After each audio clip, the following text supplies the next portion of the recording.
Hey there, Carrie Rhodes here. Welcome back to my YouTube channel and my stamp studio here in Eagle, Idaho. Today is episode 3 of my Fringe Frenzy series. Now, the Fringe Frenzy kit is a kit by Concord 9th that die cuts fringe and has a bunch of stamps and dies to go with it that makes really cute projects. So today I'm pairing that with the Pinata Party stamp set to make some unicorn inspired projects. Unicorn themed projects even. So as with all of my stamp set of the month series, I am giving away the card that I'm making in today's video. So leave a comment below. Tell me what you think. Do you like the fringed look, or do you like the card with the faux fringe look that I'm gonna make? So every project that I am showing this month, I am making a card and something to go with it.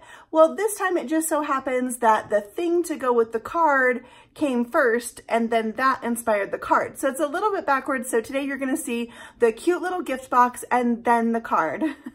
All right, so let's just get into it. Here we go. We are using 3 pieces of paper from the original Fringe Frenzy kit and 3 pieces that are in the add-on lightweight paper pack.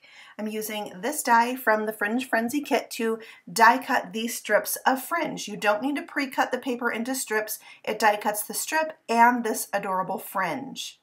Then I'm going to bring in the die set from Fringe Frenzy, same die set, and this scallop piece I'm going to use along the edge of all of these pieces to cut them into pieces that are fringed and scalloped like this. So adorable.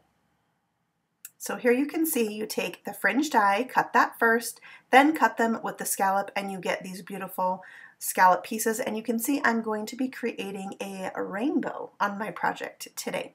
So I have a piece of cardstock that's cut to 3 1/4 by 3 1/8, which is going to fit on the cover of my box. And I'm adding a piece of double-sided tape to each of those scallops. You can use the Fringe Frenzy kit instruction booklet, idea booklet, as a spacing guide. So when you adhere your fringed pieces, you will know that they are evenly spaced. The use of a grid underneath is also very helpful for getting them straight. So here I'm just going to figure out how I want them spaced. Do I want the scallops to line up? Do I want them to be offset? And once I figure that out, I'm going to snip them down and then layer them up. I am having my scallops be offset instead of directly lined up with each other. I liked that look better. So here I'm realizing that I'm going to need a few more pieces of scallop. So once I stuck on this pink color, then I'm going to bring in the 2 blues again to finish this piece off. And you can see those scallops hang off the bottom a little bit. And so I'm going to finish this off so that I'm going to trim a little bit off the top so this panel will still fit really nice onto the box I'm going to stick it on. So here we finish that off, and because this paper is lightweight on top of cardstock, it was no trouble for my paper cutter to cut through the scalloped paper and the cardstock itself. So there's my finished panel that will go on the front of this box. This is the Gable Favor Box by FSJ. It cuts from one sheet of cardstock, but it's easier if you cut those in half to 5 1/2 by 8 1/2, and you can see you're going to line up the edge of that with the edge of the cutting line and cut 2 pieces. And then you just use some double stick tape on each of those tabs, stick one to the other, then I fold it over and fold in the side flap. And then all we need to do is glue the bottom together.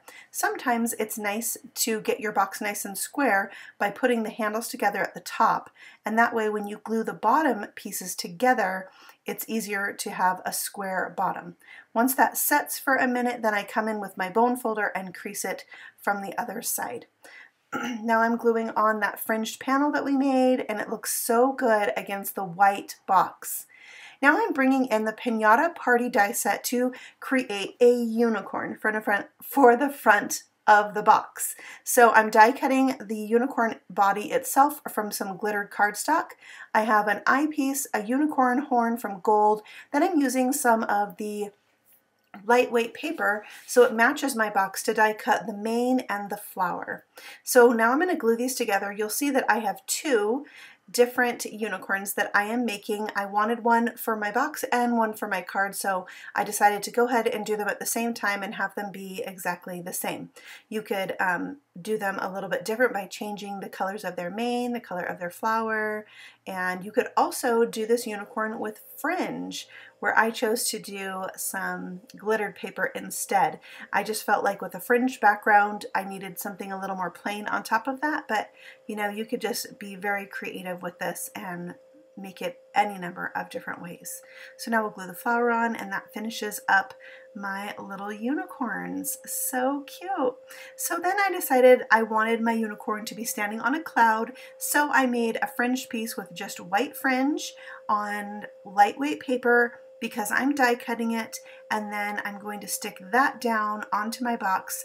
And I didn't think I was going to use two clouds. I thought one would go on the card, but it ended up that the clouds, I needed both clouds on this box. So there we have it. And then I do not recommend doing this ever.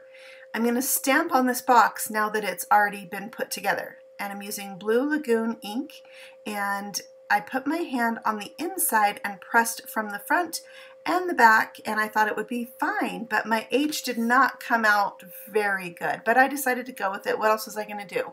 I guess I could stamp on another piece of paper and stick it over the top, but yeah, I had to go with it. So now I'm stamping one of the little stamps from the Fringe Frenzy kit and embossing that with white powder. And this is just that same lightweight paper so that I know all my papers are going to match each other. I cut that out and pierced a hole in the top of it with a paper piercer. Now I'm tying on some Special Day organza ribbon, just some white organza ribbon in a quick and easy knot for the top of this box. And I'm not pulling it too terribly tight around there, so somebody could easily come in and untie that to get into their goodie, right? So we'll trim the ends off at an angle, and then I'm bringing in some gift twine. It's white with a gold thread mixed in. And now I'm bringing in these flosser threaders. A customer friend of mine, a fellow stamper, sent these to me. I had yet to use them, and when I tried to put the twine through that teeny tiny hole I pierced, I was like, wait a minute. I'm going to pull out these little flosser things. So you stick the end of the flosser in the hole, leave the loop sticking out, put your twine through the loop, and then just pull it all the way through. So fun to use on a teeny tiny tag. I had something like this when I had braces, but it's, I'm going to say, so much more fun using it on this, and such a helping hand. So we'll just tie that off in a knot so it has this super cute tag to finish it off. And then I'm going to bring in my Wink of Stella in clear and color in that heart just to give it a little bit of shimmer that will go well with my glittery unicorn, and that will finish up the box. I think it's adorable. I love that I can use this die set to create a pinata like I did in last week's card, or a unicorn. So cute. So I made the box first, and then that inspired me to create a card. So in this card, I'm going to show you how to get a fringed look without die cutting fringe. So let's get started. First of all, I decided this was going to be a shaker card. So I took the square die from the Fringe Frenzy kit to die cut the front of my card. And you can see this is a very small card. The finished card measures 3.5 by 3.5. And I am using some Altenew inks and this fun image from the Pinata Party set to stamp all over this window panel to create a fringe-like look. So here I am cleaning off my stamps. I just spray them with water and then wipe it with my cloth there. And Altenew inks clean up so beautifully from clear stamps. I highly recommend these inks. And so I just picked out some inks that I thought would go really good with the colors of my fringed pieces. I will list them on the screen for you so you can check them out, and they're also in the description box below, as with all the other supplies I used to make today's card, so you can easily find them if you want to check them out. So I will finish up this fringe, and you can see how it looks like fringe, and it's going to go really well with my gift box. So on the back side of this panel, I am surrounding the window with some double stick tape, and I'm going to stick down a window sheet to this, and that's essential for a shaker card. So we'll stick that down, and once that's trimmed and adhered to the back of my panel, I need to stick down some foam tape. So this is some foam tape from Doris, and I like it because it's nice and thin so you can get into small places. And you just want to make sure that all corners of your foam tape are touching so that none of your shaker elements can escape. So once I have that, I'm going to take an anti-static powder tool and just go around the edge of my foam adhesive because it can have some sticky residue on that side of it, and I don't want any of my diamond dust to stick to it. So I'm filling this up with diamond dust. Actually, I'm going to lay the diamond dust on my card base. And some cards it's easier to put it on the window, and some cards it's easier to put it on the card. I'm using some temporary adhesive from Concord 9th to keep my little card shut. That way the glittery elements here will just stay right on there. And I'm using my favorite spoon because it had something yummy on it once upon a time from Baskin Robbins to put as much of that diamond dust on there as I want. I feel like this window is kind of big. There's nothing else going on, and it's clear on white paper, so I put maybe more than I would on another shaker card that would be more busy in the background. So once we peel off all those backings from the foam tape, we can just set that down so it has a white frame all the way around. And then I'm going to stamp a sentiment from the Pinata Party set. No, this is actually from the Fringe Frenzy set, and the die here is also from Fringe Frenzy, so that is a really good die and sentiment that you could use on so many other projects. We'll stick that onto the card with some double stick tape so that the end on the right side is hanging off, and then I can come in with my scissors and just snip that off so it's flush with the edge of the card. I'm going to stick the unicorn down with some foam squares, and that will be the shaker card. But that's not the end, because this paper that comes in the Fringe Frenzy kit is 6 by 6. It's lightweight. It is perfect for making envelopes. So I'm going to make my own envelope that will start out as a 6 by 6 square, so that's perfect for a 3.5 by 3.5 inch card. This is the scoring board from Fun Stamper's Journey, and it comes with this plate that gives you directions on making envelopes, envelope boxes, and boxes. So it fits right onto the scoreboard, and it has a guide here that tells you for a 3.5 inch card you need a 6 by 6 piece of paper, and you're going to line that up with the 3 inch mark and score it. You're going to rotate this, line up that score line with this little ledge, and you'll notice that your paper will be lined up perfectly to score it a second time. So every time, all you need to do is line it up with that little ledge and then score. You're going to do that on all 4 sides, and that gives you the scoring you need for your envelope.